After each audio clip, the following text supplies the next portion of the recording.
Hey everyone, excuse me, welcome back. I'm going to do a little walkthrough here for the challenge for the one synth challenge, and I'm going to go over the track I made here. And if you watched or read my comments on my previous video, know that this project's a bit too much for my CPU, or maybe you can see on my screen here. So I'll go by piece and try not to hopefully glitch out too much. So let's get into it. So I chose phase 4 as the synth, and I sort of started with this progression, which actually is down here on the MIDI, the pad MIDI line here. I think it's just a G sharp minor chord progression that I already had saved. So, and what I did was use a little trick I picked up from Tosh, and that's just, you can put each chord on a different clip, and all these clips are actually different lengths. So like this is 2 bars, this is, and the same group looks like it's probably, I think it's half of that, and then even half of that as well. So there's different groupings here, and then they're all set under next action to play other. Here I have them other in block. I was doing something different, but if I had them all connected, and then it would just randomly play. And there's silence in between as well. Okay, so that was fun, and that was just a good way to kind of get going and get into it. Eventually I wound up printing sort of that to a MIDI clip after like a long performance of it, a little bit to save CPU and also a little bit to try to nail something down, although it's not a final product. But anyway, phase 4. So the first one here, let's try it this way. We'll go in here and so just a keys pad sort of thing, right? Nothing too crazy. A whole bunch of modulation, getting things moving around here. Phase 4 is fun. It's got all these different oscillators, and they can phase modulate each other, and you can change the shape and the phase modulation amount, and there's all sorts of fun stuff you can do here. So this one's actually using a weird set of ratios to try to stack, I think, fifths. I don't know if I knew what I was doing, or I might have abandoned that and just gone with something really strange to get these high tones here. But yeah, a little movement, not a whole lot going on here. A little EQ, but it was really setting the tone, So then, okay, so once I had something going, I was like, okay, I needed a sound, needed a kick. So again, phase 4 here. So we're actually using a technique from a video I'd watched. This guy on YouTube was talking about how to synthesize realistic sounding kicks. And so one part of the idea is to modulate your sweeping sine wave with phase or FM with noise or something like that to get that initial click. So there's sort of a setup here doing sort of that. You can barely even tell, but you can see I've got these tiny envelopes here, and they're affecting the way it's getting modulated by these other oscillators, as well as doing the pitch sweep down here, right? But that's nothing, because I wish there was I don't know, does anyone know? I wish there was a way I could turn off all the effects at once instead of one by one, but okay, if we take away all the effects, that doesn't even sound bad. That sounds pretty good, actually. Sounds fine. Okay, that's what we got. And we'll go in order. So then it's just sort of trying to bring this out, trying to shape it, take some things away, add some things back in, over and over again. Oh, that's distorting. That's where the compressor comes in, doing the heavy lifting here, really crunching it up. More shaping.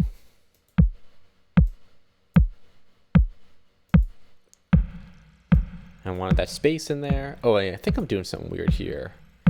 Oh yeah, what's going on in the tank? Some weird phaser stuff. Yeah, it's getting that. You can kind of hear it there. And some more EQ. And then a little, just taking some things out of this, taking some bass that, you know, mono your bass there.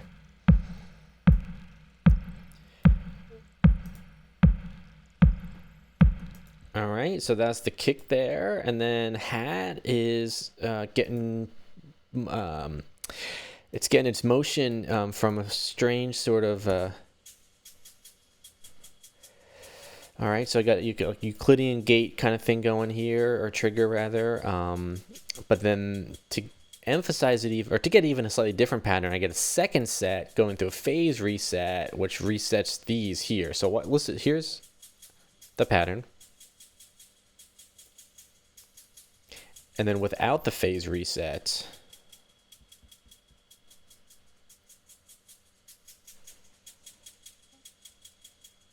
I don't know, it's subtle, but it's a little different. I liked it. I liked it. It gave it kind of variation, I thought, or just enough kind of groove maybe. So that's there. I could probably just put that in the note. Probably just put that in the note thing over here. So, you know, sort of thing. I kind of had, I think I have a dual thing going here. So I get noise in here and getting as well as some like the hit part, like hitting the cymbal as well. So that's kind of, you got your modulation here. That's kind of going on over here in the synth, and then just shaping it further. Some EQ, some phaser action here for some movement, and then some left right. And I think, yeah, it looks like I think, oh no, I'm just modulating the mix. So I guess I'm not modulating the times on this thing. That's fine. Simple, but I like it. It did what I wanted to do. I'm not even sure where the noise is really coming in from. But that's that. So then the bass, now everything else is actually, the bass has MIDI here, but that was just like early experiments. So everything else actually, in fact, it's not going to work without this here. Everything else is actually getting its MIDI from the pads. So the pad's driving everything. This MIDI is getting sent to every other channel that's receiving audio. And I went through a lot of different things trying to figure out the bass. I don't even know, what am I doing here?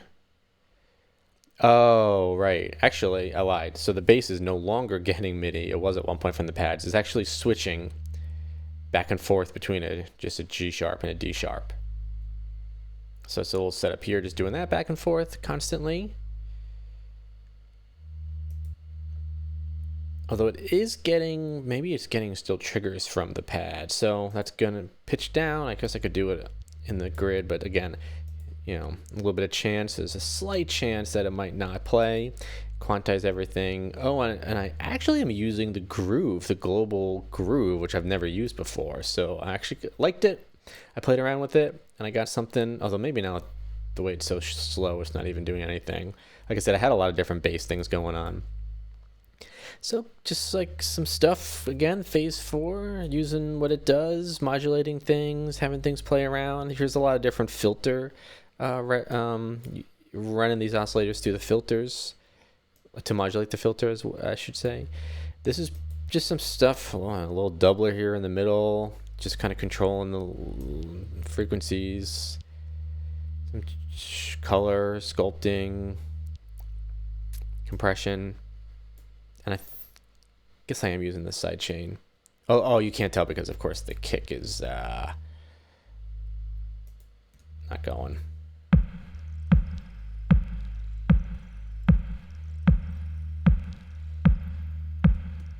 Yeah. So anyway, it's taken a lot longer. So sorry. So lead sound here, again, should be getting its MIDI, yeah, from the pad. ARP is running different things here, changing things up, the timing, but keeping things quantized. Got a lot of strange things going on here again, just more ratios and lots of modulation, things opening and closing, going through some chorus compressor, a lot of EQ, or well, yeah, some real shaped EQ here, some delay with Oh yeah, the delay's got this. Yeah. I was initially gonna do this double pitch shift thing, right? You pitch it up and down, and so then you're really taking advantage of the grain. So the grains are modulating here, but then just by accident, I left this one pitch shifter just a tiny touch off, so they're not totally equal. So, but then that's actually creating some cool like shimmer, sort of same idea as the shimmer, but it's these like swoops and things, these pitch swoops. Oh, look at that! And then that's going into a reverb that has a reverb in the tank, because why not? Really short reverbs too. I was playing actually because I was learning about the reverb more, and how these late mix is different than this early mix, and so here I'm actually only using early mix stuff and playing around with the diffusion and the size. So get these swooping things, and then I should say that the pad, the lead, and some of the other things are actually running through a reverb. This is a stock, I believe it's a stock package of reverb that's really great. It's massive. Some guy made them. You can watch his videos online. So he was emulating vintage stuff, and it sounds awesome. And so it's not much there. I've pretty much got that tuned up a little, and then I'm using some EQ here to just try to take out some sharpness and also brighten it up a little. So that's the lead, and then the drone is just a constant drone. So it's just getting a G sharp here. Again, some more trigger things. This little setup here is to make sure it stops when the transport's not playing. And I think I have a tiny bit of LFO modulating the transpose here to get like a little pitch detuning. And the drone has got a lot of stuff going on here, a lot of stuff. In fact, I was doing really weird stuff, so I had like a wave table as an as a LFO modulation source, regular one. I have a note off envelope that's doing stuff, so when a note gets released, it does things. Then I got segments in a weird thing, and then here I was doing something really interesting. I used the polynomial. So this is getting modulated by, I think, the wave table, but then the way the polynomial equation works is all these things are actually also getting modulated by different of these modulators here, so it just creates this weird shape. So that's doing things, and then again I was playing around, and this is a math. There's subtracting two signals, and there's modulating all sorts of things all over the place over here. I don't know, just a lot of weird stuff. Trying to make the best out of a few things. And then that's, phase 4 again, going through some distortion filter here, phaser, reverb. What's in the reverb? A bit crusher, chorus, EQ with this weird pseudo distortion on the highs, going through a filter just to keep things opening and closing and not too bright, and then just a whole bunch of space using the delay plus here.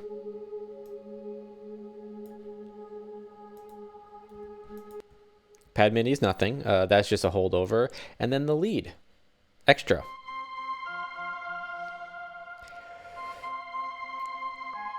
Again, getting the MIDI from the pad. Phase 4, whole bunch of modulation, doing a whole lot of stuff here. And actually, what I wanted to do, I don't know if I quite succeeded. I was trying to do, because I wound up looking up, the Phase 4 is an emulation of all the phase mod stuff, the Casio stuff they were doing, the CZ series back in the day, right? So I was looking up some manuals from the CZ series, and looking at different patches. I didn't really incorporate anything, but in one of the patches it's talked about doing a pseudo reverb by using a multi-segment envelope, and then after the release it'll drop down in volume to a certain amount, so it kind of gives you the idea of a reverb. So then I was trying to do that a little bit, and then I had the idea of doing a pseudo delay using the filter here. I didn't quite achieve it, but I got an interesting sound all the same. And then filter, a little distortion. I guess I'm doing some mid-side processing here. Oh yeah, so trying to like keep the center more mellow, and then have this be more on the sides here. So the sides have like a lot of space. They're going through a whole lot of space, and then it's coming through the compression there at the end. So that's it. As I said, I already showed you this, and the master is just some EQ to try to keep things a little balanced, not overly, but balanced, and some compression, a little glue setting here with what's that, transistor, I think, color. So that's the whole thing. That's the whole thing there.